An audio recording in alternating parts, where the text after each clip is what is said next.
from GK Jain School, Raipur. In the last session, we have discussed about the format of total creditors. Now we are going to learn the format of bills payable, and we are going to do a combined problem with the bills payable and the total creditors. First, we will see the format of bills payable account, particulars amount, debit and credit. Now, to cash or bank, bills payable, paid. If whenever cash is paid, it should be coming on your debit side. Or if it is in the form of a check, it is paid also to bank account. The amount you should write here. Next is to sundry creditors account. We will have sundry creditors on the both the sides. So be careful. This is for bills payable dishonored. Whenever the bills payable is dishonored, the sundry creditors you need to write it on your debit side. Next is bills payable accepted. That your answer you are going to find this amount only with this format. Next one is balancing. Carry down, closing balance will write it here, opening balance on your opposite side. So this is the format of bills payable. First one, cash pay or check if it is paid bank. Next is sundry creditors, bills payable dishonored. Here bills accepted. Here two balance carried down for closing balance. Two by balance brought down for your opening balance. This is the things you are going to calculate with this bills payable account. Now we are going to do a small problem on calculate the total purchase with bills payable and the total creditors. I have written the format. Now we are going to post it on here and find it out the bills payable and then find it out the creditors, and then you are going to calculate the total purchase, because we have to calculate total purchase. With this creditors account, you will calculate only credit purchase. After finding with the bills payable, after finding with the credit purchase, you can add this cash purchase and find it out the total purchase. Now we will move on to the sum. I have already told you, first thing, for your bills payable and bills receivable, you will have a small change. Opening balance for your bills receivable will come on your debit side. For bills payable, opening balance will come on your credit side. Now we start the sum first. Creditors, 1st April 2017, 75,000. So first creditor opening. So we will post it on your credit side. Next is bills payable opening. We will post it on your credit side. Next is paid cash to creditors. Then this paid cash will come on your total creditors debit side. Next is paid for bills payable. That is bills payable paid will come on your bills payable account this side, debit side. Next is purchase return. Purchase return will come on your debit side on your total creditors account. Next, cash purchase will not come on both the accounts. It will come separately for calculating only the total purchase. Next is creditors 31st March 2018. That is your closing creditor. Closing creditor will come on your opposite side of your opening. Opening will come on your credit side. Now closing will come on your debit side. Next is bills payable 31st March 2018. That is your closing balance of bills payable. So it will appear on your debit side. Now we have learnt where to post it. Now we will post it here and find it out the answer one by one. First we will do bills payable and find out the answer, because that answer will implicate and it will be reflected in your total creditors. Now bills payable 1/4/2017, 60,000. This bills payable will come on your credit side opening, because so by balance brought down amount is 60,000. Next is, this is paid cash to creditors will come on creditor account. Now paid for bills payable 1 lakh. So this will come on your in debit. We are going to post this to cash paid. To cash paid for bills payable 1 lakh rupees. So 1 lakh you need to write it here. Next, purchase return will come on your total creditors account. Cash purchase will not appear in both accounts. Creditors 31st March 2018, 50,000 will be coming on your total creditors account. Bills payable closing will come on the bills payable account. To balance carried down. To balance carried down 80,000 rupees. So 80,000. We need to write it here. Now we need to tally this and find out the difference and write it as a sundry creditors. Now total of it is 1,80,000. 1,80,000 minus 60, 1,20,000.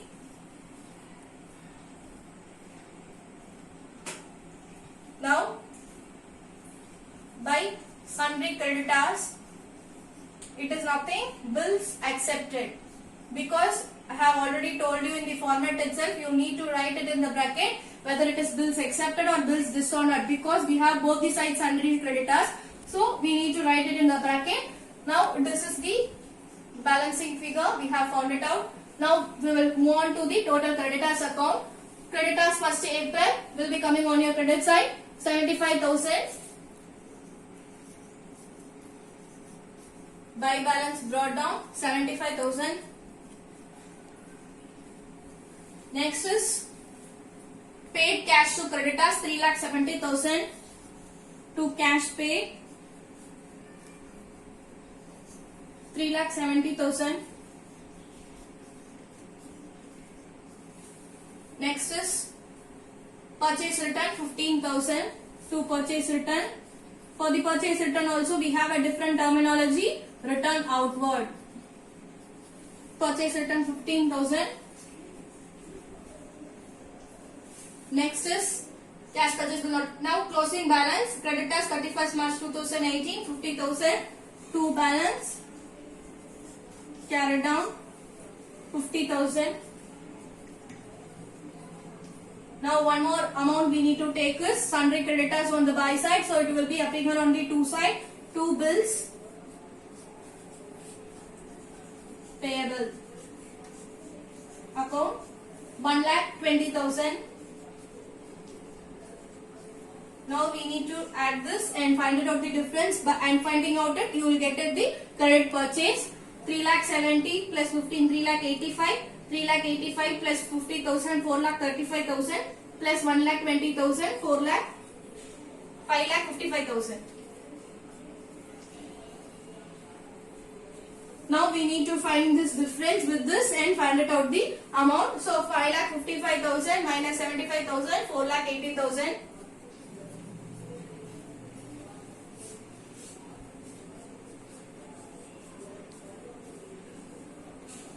Now it is the answer for buy.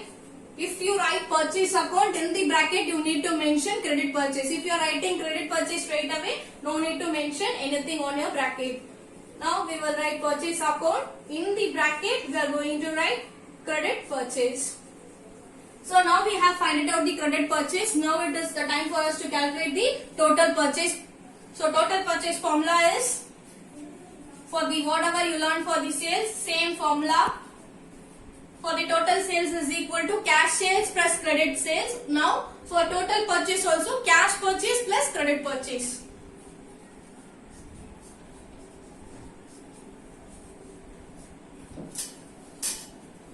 Now cash purchase amount is there in the question, 3,20,000. Credit purchase amount is 4,80,000 plus 4,80,000.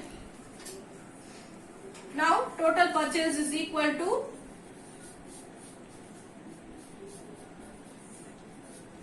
for 3,20,000 plus 4,80,000, 8 lakh. This is the total purchase. From the beginning, format of bills payable account we have done. No separate sums for bills payable. Now it is the combined problem with the total creditors and bills payable account. This is the illustration 15. The same sum, exercise 15 also same question. Transaction is also same thing. Only the amount is being changed. Try that problem also and find it out. You are getting the correct answer. Now, in the question itself, they ask us to find out total purchase. So we are using total creditors account. If they ask you total sales, you need to use the total debtors account. So see to that in the question what they ask us to calculate, so that accordingly you change your information and the format. Next thing, we are going to do a combined problem and find it out the trading P&L and balance sheet with this total debtor bills payable. One problem we will do it with that sum and we will complete this chapter. Now we are going to do a sum on preparing the trading P&L balance sheet, and with the information insufficient we are going to use the total debtors, total creditors, bills payable, bills receivable. When it is required we are going to use it. If it is not there we don't want. Now I have already informed you that illustration 15 is similar to exercise 15. Now from 16 to 20 all the 5 problems will be same calculation illustration what I am doing here. One or two problems will require this four concept, total debtor creditor. One or two problems it will not require. That same problems only you can do all the sums. Now I am going to do the illustration 17 now and show you how you use this total debtor creditors in your trading P&L and balance sheet. They have given you some information, that is your opening and the closing information also is there. Now we have other details for calculations of total debtors account and total creditors account. Now we post it one by one and find it out. So now debtors opening is 2,50,000. Debtors opening will come on your to balance brought down. To balance brought down 2,50,000. Next information we have in the down column, you should see one by one. Now drawings will not appear. Cash received from debtors 5,35,000. So cash received will be there for total debtors account by cash received. Cash received 5,35,000. Next information, sundry expenses will not come. Discount received, it is for total creditors. Now next discount allowed, it is there for total debtors 25,000. So by discount allowed 25,000. Next is cash paid also and capital. Now we need to other one information is debtors closing. So by balance carried down. By balance carried down 3,50,000. So we need to add this side and find a difference with this and find out the value. So when I add this side 0, 1, I am getting 9,10,000 as the value. Now we need to do the minus with this and find it out the value of credit sales. So 9,10,000 minus 2,50,000 .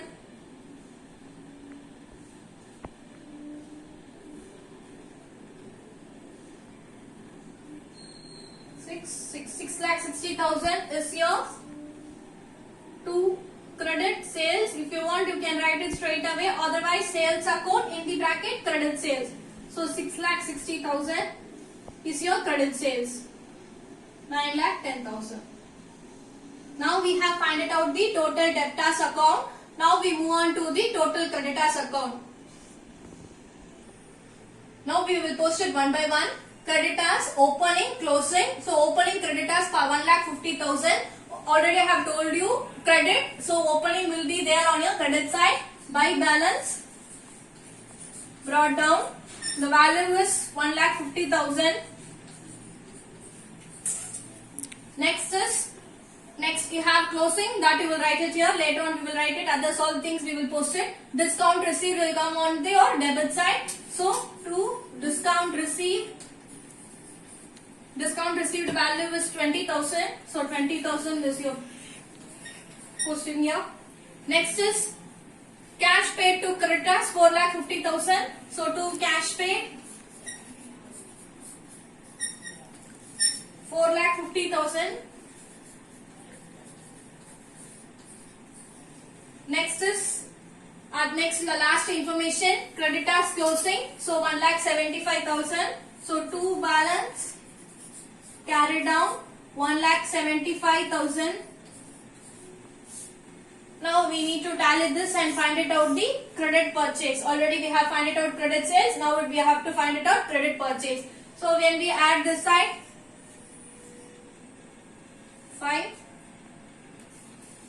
6,45,000.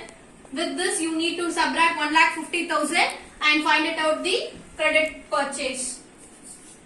By credit purchase account 6,45,000 minus 1,50,000 4,90,000 95,000. 4,95,000 will be your answer for your credit purchase. Now we have find it out cash credit sales, credit purchase. Now we will post it one by one in the trading account and P&L, and then we will calculate balance sheet. Now opening, close stock, we have opening and closing. So trading account format we have learned in the previous class itself. Previous class in the mini 11th standard itself you have learned the format of trading P&L balance sheet. I am not going to change anything. Same format. So if you do not know what is the format, go through your 11th standard chapter so that you will get the idea about trading format. So now opening stock and closing stock. With this value only you are going to do stock. This is your opening stock, here closing stock. So opening stock you will be having on your debit side to opening stock. The value is 1 lakh. Next is closing stock, value is 50,000 by closing stock. Usually we will write it on down because sales needs to come on your top. 50,000.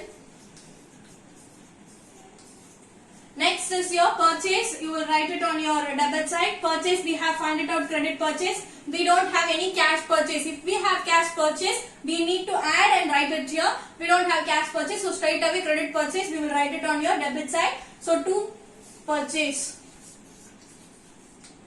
4,95,000.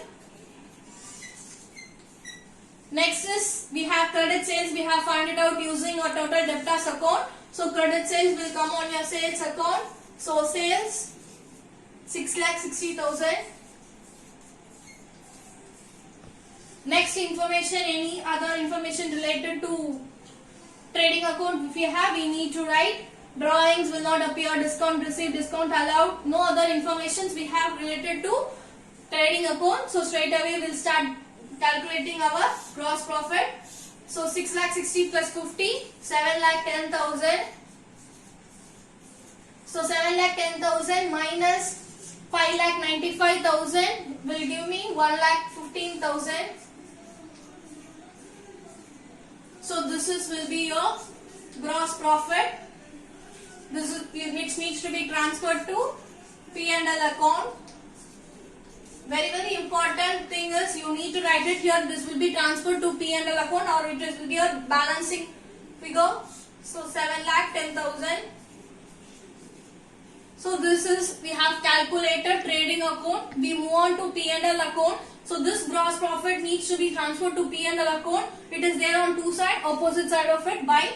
So by gross profit 1,15,000. So next, whatever information related to P&L we have, we need to post it here.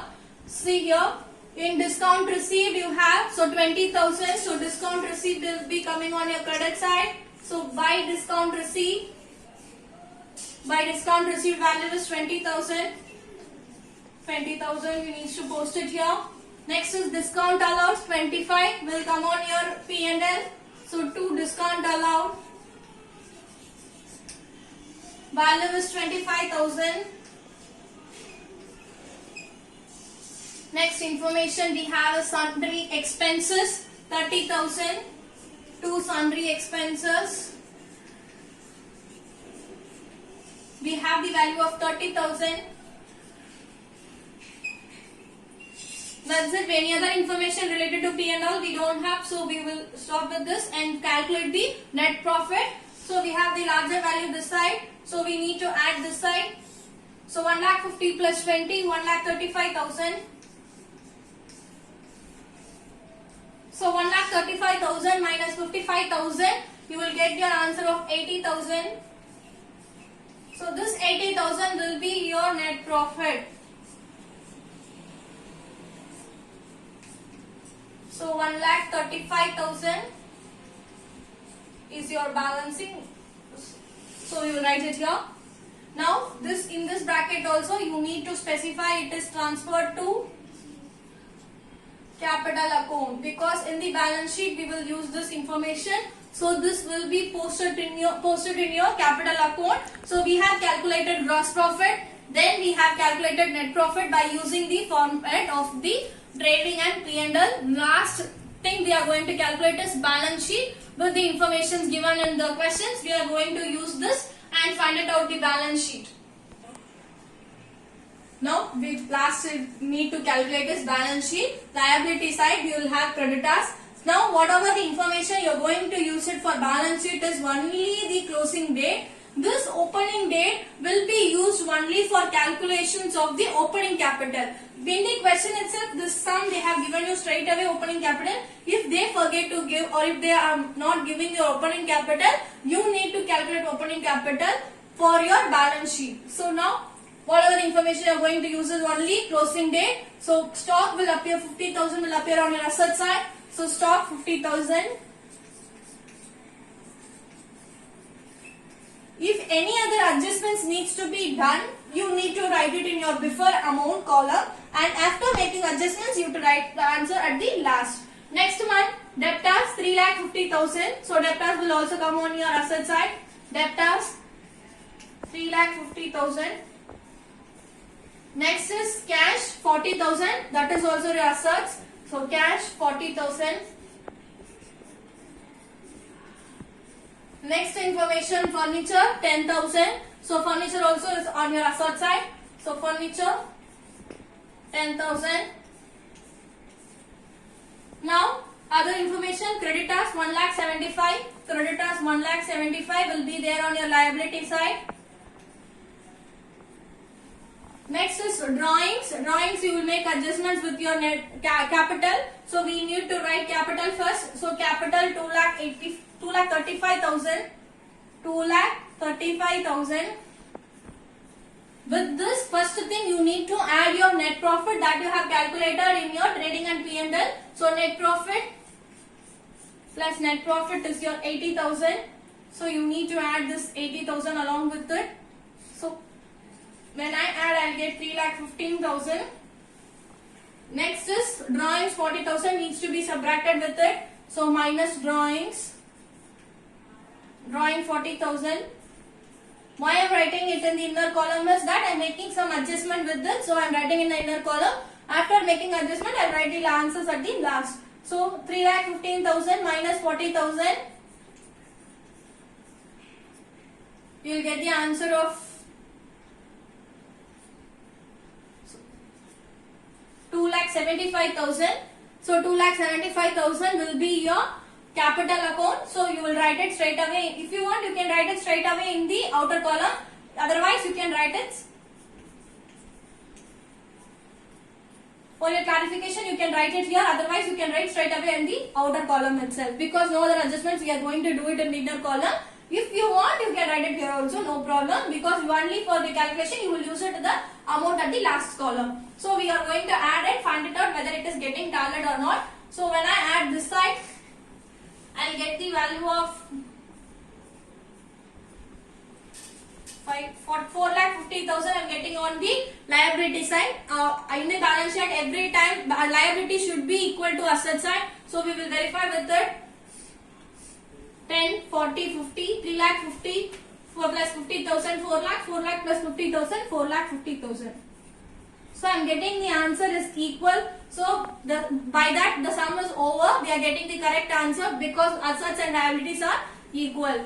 Whenever the sums has been given in this format, you need to calculate whatever the incomplete information. Some of the questions they may give credit purchase straight away, cash credit sales also straight away in the question. So in that problem you no need to calculate total debtors or total creditors account. Some problems only we face this credit sales or purchase not being given. So we will use total debtor, total creditors, and then we will use it on the trading account. Some problems they may not give you this capital. Example, if you take off illustration 20 and exercise 20, you will have this problem where they don't give this capital account. Opening capital they will not give. So you need to calculate opening capital in the beginning.